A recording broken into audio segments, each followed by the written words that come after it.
you guys are doing great. You're really getting through COVID the best of any state in the country.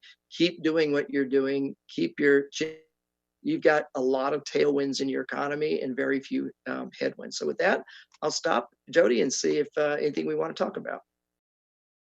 Thank you so much, Casey. That was absolutely amazing. I could sit and listen to you all day long. And one day when I have the money to afford that, I will. But thank you for sharing your insights with us. That was incredible. And, thank you, Jody. And we hope to have you to Utah to ski this winter. You know, you brought up a lot of good points about Utah. You painted a really pretty picture of how things are going here between a low unemployment rate and that the economy is still really moving along.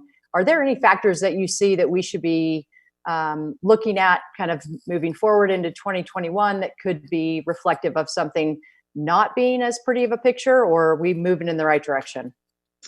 No, it's good questions. So that's why I mentioned the airlines, because what happens to the airlines is very important. You guys know the importance of Delta in the hub. I grew up in Denver, and you know, when Denver built the new airport and said we're going to have the highest landing fees, Delta said, no, you're not. And Denver said, yes, we are. And they said a year later, see you later, we're going to Salt Lake City. That was a huge disruption for many, many years in Denver, where even United was able to take advantage of that. So I think paying attention to the airlines, the health of Delta. The two airlines that are going to come out of this, first is going to be Southwest. They don't do international travel. They have the most cash on hand. They're the least leverage. They can do more regional stuff. So, you know, from a state, I might be courting even more, a little bit of Southwest as a hedge. Delta's got a good pot of cash, but their model was largely, you know, dependent or influenced by the international travel. So Deltas are going to be a very important one. And then that route structure, Salt Lake will do fine, but what about the rest of Utah and where you need to travel and how you're high tech? Because as you know, when we talked a year ago, you had so much coming in from California and from Colorado. There was an anti-cannabis backlash. Can those industries, can they continue to come into Salt Lake and do their travel and their connectivity? So I'd say the airline one is a big one. And I'd say watch those job cuts, because when you look at what's happening in other states and industries that affect your economy, look at what's happening around. You may not be seeing them yet. You may be a lag factor, but you need to be paying attention to those job cuts. That's good to think about. Thank you. We do have a couple questions here, if you have another minute. Sure. So the last few months, a good amount of clients have been waiting for the REO wave. Everyone wants to know, are we at the peak and when can I get a good deal, right? Which just doesn't seem to have happened here in Utah. Is that coming? And if so, how does that unfold? Great question. And no, it's not coming. Here's why. So this could be very different. The banks don't have the capital or the time to basically set up and say, take all those payment deferral loans and then create the workout department and then foreclose and go through it. They don't have the capital, and the regulators aren't going to let all that capital they built up go through a long drawn out process like RTC days. Instead, what banks are already doing is they're pooling these troubled loans, these payment deferral loans, all the hotel, all the restaurant, all the C&I loans. So it's not just real estate, but there's a lot of C&I commercial and industrial loans that have all the restaurants and the businesses that were really secured by real estate, all of those. And they're packaging them together in buckets of 100 to 300 million. And they're offering them to private equity, institutional sovereign funds at 30, 40, 50 cents on the dollar. And they'd rather take their lumps now, get it over with, have them all gone and cleared out. And the regulators are actually encouraging that. So your client that you're going to be looking to service is those entities that come in and buy those pools. So think about the RTC days when the entities would come in and buy those pools, and then they need to figure out, what do we work through? What do we get rid of? What do we keep? That's how we're going to do. Think more of the RTC days about those investors that bought the pools, and then we cleared it out. It's going to be very, very different this time. Interesting. That's great. And then we have another question here.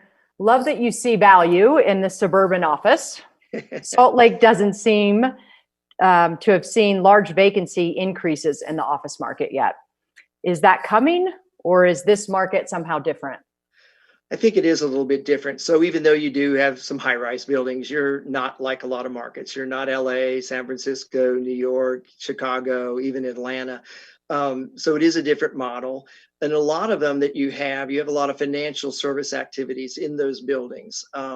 and they're not going to rush out and damage their credit by emptying out. I think what you're going to see is over the next 3 to 5 years, is those big chunks of and those leases roll out and burn off, that they maybe don't renew. And Right. what you're going to see instead is these companies say, everybody kind of wants to get back to the office, but they don't want to be in 5 days a week, and they don't want to commute and all that kind of stuff.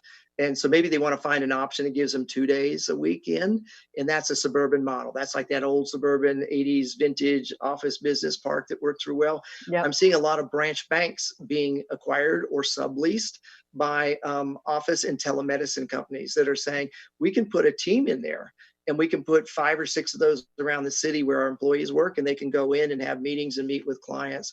So I don't think we're going to see the real impact on office for about 3 years or more. And the boom is going to be in the suburbs in small chunks and opportunities. So any of those that can identify and think about, where they might be needed. So here's a tip. I just did with a major brokerage entity this morning. They talked about, so what do we do? How do we find that opportunity? And my answer was, you need to be communicating with your office clients. Ask them what their strategies are, what they're thinking about, what they're hearing from their employees, and look at the earnings. So when these companies report earnings, the banks, or even something like an Equifax is saying what they're seeing is companies have a new line item called redundancy costs, redundancy office space. And what they're trying to do is figure out where they need those little chunks of office space near where their employees live. So you may find a tech company or an engineering or financial service company, they're in one part of Salt Lake, or maybe they're in two, and they're not in all of them. That's where the demand is going to be. That'll explain why, submarket A and B, but not D and E really boom. It's because that's where their workforce is. That's where they live, and they want to put redundant work office space near where they live. Wow, that's really fascinating. We've covered a lot of topics today. Rest assured that when you're ready for phase 2 and phase 3 of your trial, I'm here for you. Let's go skiing, and we'll do that. Thank you so much for your time today, Casey. It's been invaluable to me, and I know that everybody else would say the same. So unless you have any further comments, we're going to move on to our excellent panel. Yep. No, go on to your panel. All right. Make sure there's lots of snow. I want to come out and ski, and I'm traveling again. Always. So I'm not afraid to do it. I've actually been going to some real in-person events. For you in Utah, I'll suggest to you that you have assets where you may see business travel want to come to. So I've done 2 events recently, one for the Realtor Land Institute and one for SIOR. And they both went to remote locations. One was a state park where we rented the cabins, and we had real good social distancing. So the traditional go to Las Vegas, Los Angeles, Atlanta, Dallas, Orlando, New York, I think those are really beaten up for quite a while. And I think people are just going to rediscover where can we have meetings of, say, 50, 75, 100, and then have some Zoom remote in. And you guys have tremendous assets in your ski areas, in your mountains, and all around Salt Lake that really could cater to the industry group. So think outside of the box for your hospitality. It's taken some forward thinking among the chaos, right? That's right. Thank you so much. We really appreciate it. And now we're going to cut to our panel.